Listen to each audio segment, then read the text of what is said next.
आगामी काळात विधानसभेच्या निवडणुकांचा बिगुल वाजण्याची शक्यता आहे। याच पार्श्वभूमीवर नाशिक जिल्ह्यासह शहरातील राजकारण चांगलंच तापल्याचं पाहायला मिळतंय। राष्ट्रवादी शरद पवार गटाचे नाशिक जिल्हाध्यक्ष कोंडाजी आव्हाड यांनी नाशिकमध्ये माध्यमांशी संवाद साधला। यावेळी त्यांनी नाशिक जिल्ह्यात 9 ते 10 जागांवर दावा करणार असल्याचं सांगितलं। आपल्या मागच्या वेळेस 6 जागेवर राष्ट्रवादी काँग्रेसचे आमदार निवडून आलेले होते।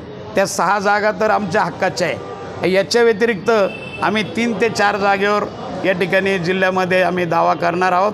त्याच्यामध्ये नाशिकमध्ये आम्हाला कमीत कमी 2 जागा मिळाव्या अशी आमची अपेक्षा आहे। नाशिक शहरामध्ये नाशिक शहरात देखील 2 जागा मिळाव्या अशी अपेक्षा राष्ट्रवादी शरद पवार गटाचे नाशिक जिल्हाध्यक्ष कोंडाजी आव्हाड यांनी केलंय। Bureau report 9 news Maharashtra.